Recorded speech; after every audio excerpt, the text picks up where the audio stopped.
No one will tell you this story in a hospital because the solution doesn't come in a bottle. The method that, in a single day, can end your nightly trips to the bathroom is so profoundly simple you might even laugh. But it is this very simplicity that has transformed the nights and the lives of hundreds of people just like you. Welcome, my friends. Professor Vitalis here with your daily dose of wisdom and wellness, where science and experience walk hand in hand. Today we are tackling a silent epidemic, the chronic disruption of our sleep by the constant urge to use the restroom. Many of us have accepted this as an unavoidable part of life, a tax on growing older. But I am here to tell you that is not the truth. I am going to share with you 5 habits, 5 small shifts in your daily routine that can restore the deep, uninterrupted sleep you thought was lost forever. It is absolutely essential that you stay with me until the very end, because the 5th and final habit is the most powerful of all.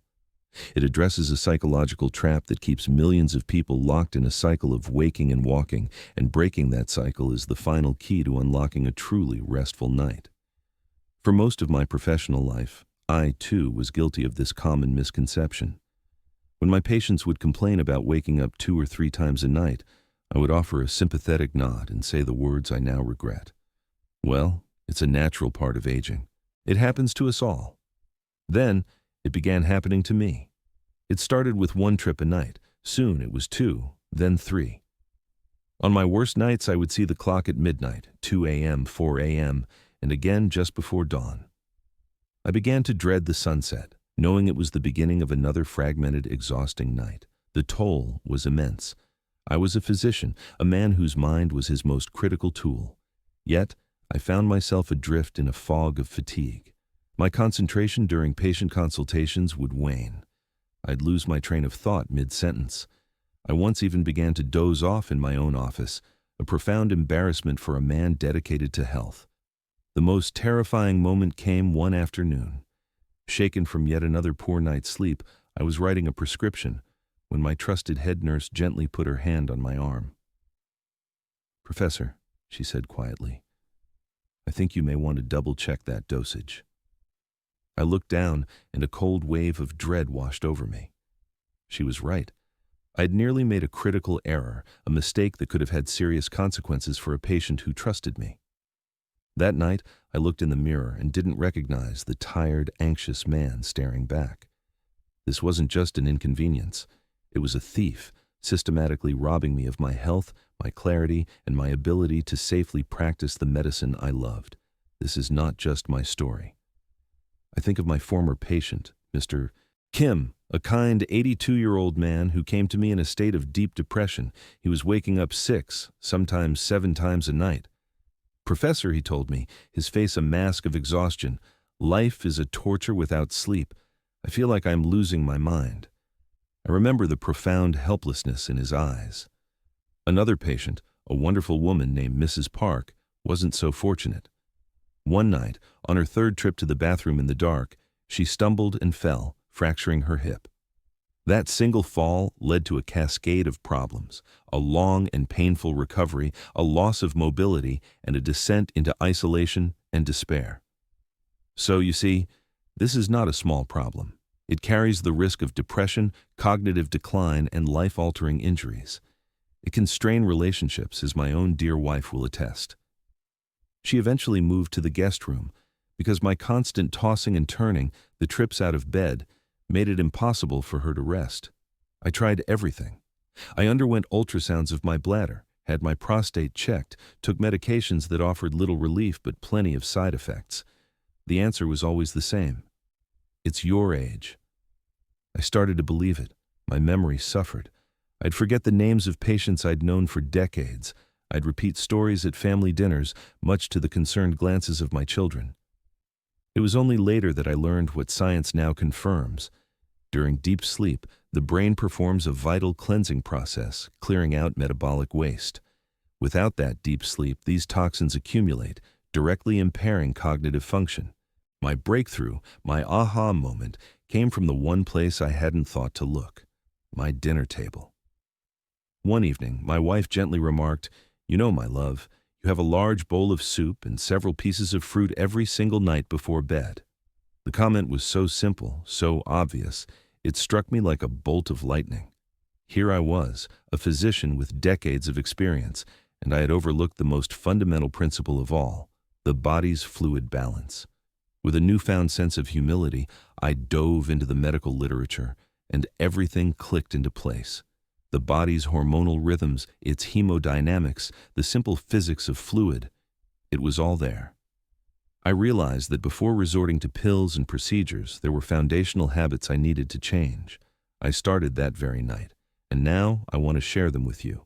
So let's begin. Here are the 5 habits that will help you reclaim your nights. Habit number 1. Strictly manage your evening fluid intake. This is the bedrock of our strategy. The vast majority of the urine your body produces overnight is created from the liquids you consume in the hours leading up to bedtime. It's a simple equation. Think of it this way. It typically takes the body about 3 to 4 hours to fully process and excrete a volume of liquid. So that glass of water you drink at 8 p.m. is perfectly timed to wake you up around midnight. The science behind this is fascinating. Your kidneys don't work the same way 24 hours a day. They operate on a circadian rhythm, just like your sleep-wake cycle. During the day, when we are active, our kidneys are in high-efficiency mode, rapidly filtering and expelling waste and excess water. At night, a marvelous thing is supposed to happen. The brain releases a substance called anti-diuretic hormone, or ADH. This hormone signals the kidneys to slow down, to conserve water, and to produce far less urine, allowing us to sleep for long, uninterrupted stretches. However, as we get older, this nighttime surge of ADH can become less robust. Our kidneys start to lose their clear day-night distinction and continue producing urine at a more daytime-like rate throughout the night. Therefore, every single drop you drink in the evening becomes a potential sleep disruptor. I think of my patient, a 74-year-old grandmother named Mrs. Choi. She was waking twice a night, like clockwork. Her evening ritual was a cup of herbal tea and a bowl of fruit while watching her favorite show. I explained the science of ADH to her, and she agreed to a simple experiment. No more tea or fruit after 6 p.m. The very first night, she woke up only once. A week later, she was sleeping through the night entirely. "Professor," she told me, with a sparkle in her eye, "if I had known it was this simple, I would have done it 20 years ago." Another gentleman, Mr. Park, aged 67, loved his nightly 8 p.m. beer. It was his way to unwind, but it was also the reason he was visiting the bathroom 3 times a night. I explained that alcohol is a potent diuretic. It actively suppresses the release of ADH, forcing the kidneys to flush out more water.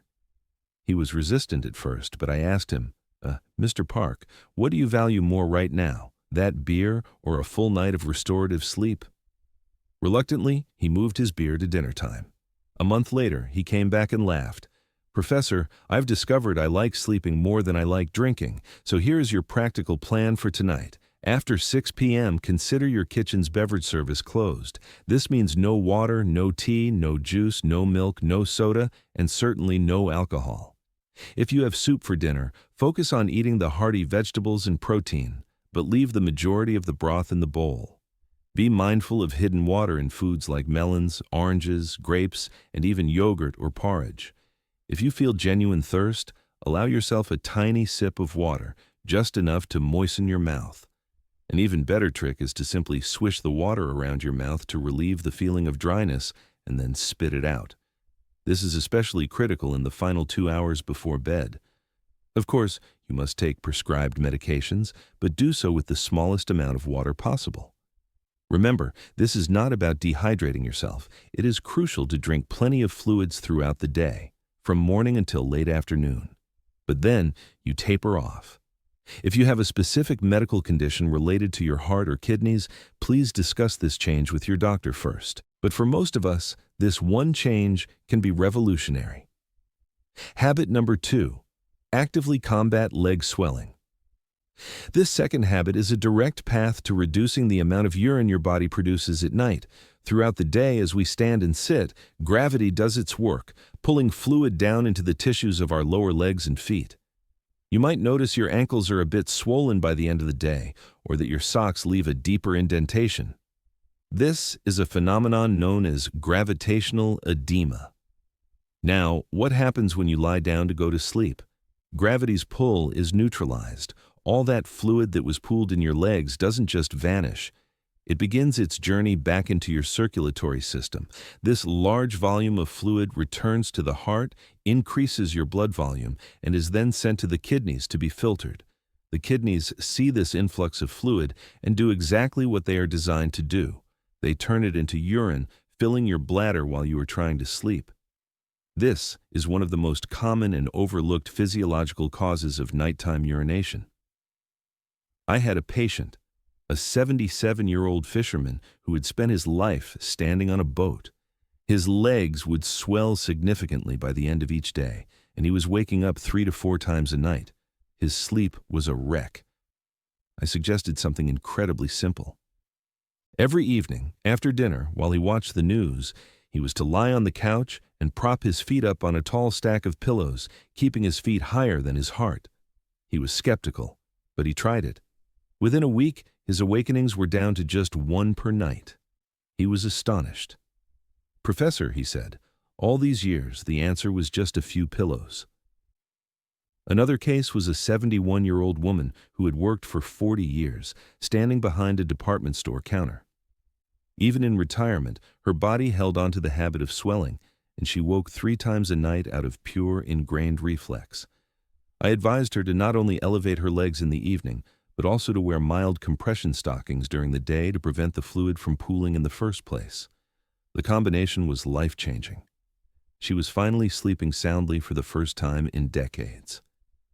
Your action plan is simple and even relaxing. After dinner tonight, for at least 1 to 2 hours before bed, elevate your legs. You can do this by placing several firm pillows under your calves while lying on the bed or sofa. The goal is to get your ankles comfortably above the level of your heart. The most effective posture, if you are able, is to lie on the floor with your buttocks against a wall and extend your legs straight up the wall, forming an L shape with your body. You only need to hold this for 15 or 20 minutes. You are essentially pre-draining the fluid from your legs so your kidneys can process it before you go to sleep, instead of in the middle of the night. If you have health concerns like high blood pressure or heart problems, elevate your legs gradually and listen to your body. If you feel any chest pressure or shortness of breath, stop immediately. For those with diabetes, be sure to check the skin on your feet for any irritation or pressure spots. So, I ask you, when you relax this evening, where will your feet be? What if changing their altitude could change your entire night? Habit number 3, the mandatory final stop before bed. This habit sounds obvious, but its power lies in its disciplined execution. You must go to the toilet right before your head hits the pillow, even if you don't feel a strong urge. The goal is to start the night with a bladder that is as empty as physically possible. As we age, our bladder undergoes changes. Its capacity can shrink and the bladder wall becomes less elastic. In our youth, a bladder could comfortably hold 300, 400, or even 500 milliliters of urine without sending a strong signal. In later years, that threshold for sensation drops significantly. An amount as small as 150 or 200 milliliters, less than a cup, can be enough to trigger a nerve signal to the brain that says, "It's time to go." And during the quiet stillness of the night, our brain becomes hypersensitive to these internal signals, making even a small amount of urine feel urgent enough to wake us from a deep sleep. I had an 81-year-old patient, Mrs. Shin, who made this her non-negotiable rule. No matter how tired she was, no matter how deeply engrossed in a book, her last act before turning off the light was a trip to the bathroom. At first, it felt like a chore, she admitted, but now it's as natural as brushing my teeth. It's the reason I can finally sleep deeply. For men, especially those with an enlarged prostate, this is even more critical, as they often have trouble fully emptying their bladder. I taught a patient, an 84-year-old gentleman named Mr. Choi, a simple technique. After urinating, I told him to wait about 30 seconds and then gently press upwards on the perineum, the area between the scrotum and the anus.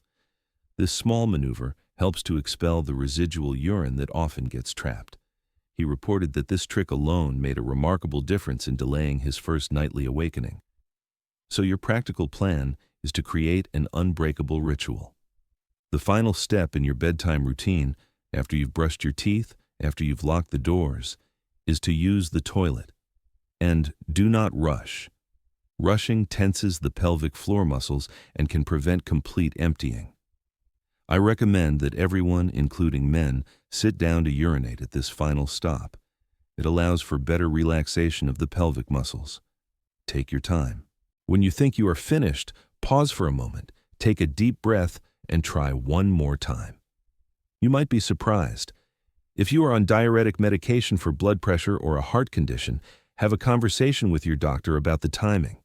In most cases, taking it in the morning is far better than taking it later in the day, as its effects will have worn off by bedtime. Think about your routine. Do you sometimes feel sleepy and just collapse into bed? Tonight, make that one last stop.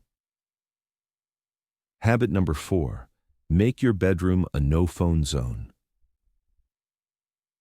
This is a modern problem that requires a firm, old-fashioned solution. The light from your smartphone, tablet, or television screen is actively tricking your brain into sabotaging your sleep.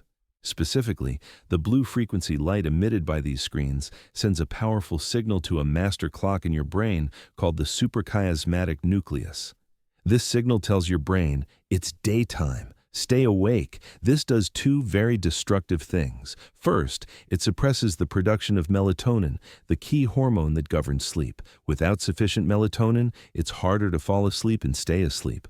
Second, and just as importantly for our topic today, it disrupts the nightly release of that crucial antidiuretic hormone, ADH, that we discussed earlier.